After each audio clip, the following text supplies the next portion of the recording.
கிறிஸ்துவுக்குள் மிகவும் பிரியமான தேவனுடைய பிள்ளைகளே, இந்த காலை நேரத்திலே உங்களை சந்திப்பதிலே மிகுந்த மகிழ்ச்சி அடைகிறேன். கர்த்தர் ஒவ்வொரு நாளும் நம்மை போஷித்து பாதுகாத்து பராமரித்து வருகிறதை நினைத்து கர்த்தரை ஸ்தோத்திரிக்கிறேன். சென்னையில் வேளச்சேரியில் உள்ள ஏலிமை சபை வழங்கும் அனுதின மன்னா, ஆண்டவராகிய இயேசு கிறிஸ்து அனுதினமும் 5 நிமிடம் உங்களோடு. தொடர்ந்து சில நாட்களாக தேவன் நம்மோடு பேசுகிறார் என்பதை குறித்து நாம் தியானம் பண்ணி கொண்டு வருகிறோம். இன்றைக்கும் யாத்ராகமம் 29ஆம் அதிகாரம் 42வது வசனம்.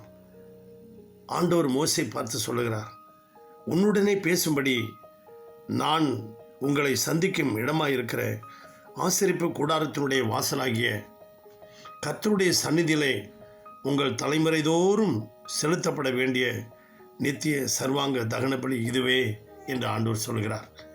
மோசே பார்த்து சொல்லுகிறார், நான் உன்னோடு பேச வருகிறேன்.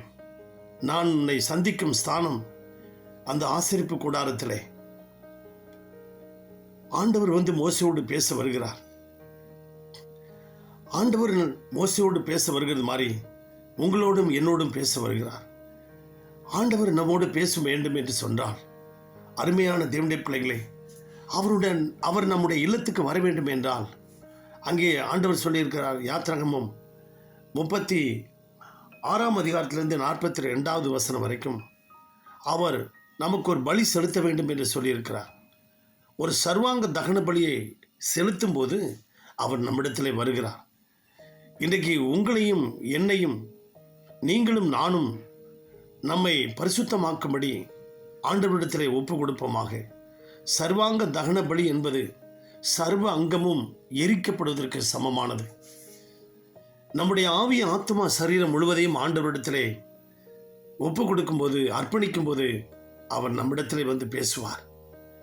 அவர் வரும்போது என்ன நடக்குது, என்ன சம்பவம் நடக்குது? ஆண்டவர் சொல்றார், அங்கே இஸ்ரவேல் புத்திரரை சந்திப்பேன்.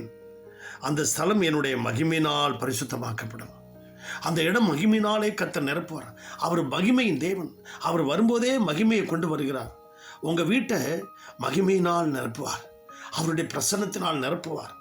அவர் சொல்றார், இஸ்ரவேல் புத்திரரின் நடுவே நான் வாசம் பண்ணி அவர்களுக்கு தேவனாய் இருப்பேன். அதற்காக தான் அவர் வருகிறார். நான் உங்களுக்கு தேவனாய் இருப்பேன். உங்களை எகிப்தின் அடிமைத்தனத்திலிருந்து மீட்டு வந்தேனே, உங்களை அம்போன்னு அப்படியே நான் விட்டு விடாதபடிக்கு உங்கள் நடுவே வாசம் பண்ணி உங்கள் நடுவிலே உலாவி உங்கள் தேவனாய் இருப்பேன். நீங்கள் என்னுடைய ஜனமாய் இருப்பீர்கள் என்று ஆண்டவர் சொல்லுகிறார். அவர் சந்திக்கும் போதெல்லாம் ஒரு அற்புதம் நடக்கும். ரூத்தின் புஸ்தகம் அங்கே நான் பார்க்கும்போது பஞ்சத்திலே உண்மையும் உத்தமாய் இருந்த ஜனங்களை ஆண்டவர் சந்தித்தார். அங்கே நகோமி அவருடைய கணவரும் பிள்ளைகளும் பஞ்சம் வரும்போது மோவாப் தேசத்துக்கு போயிட்டாங்க.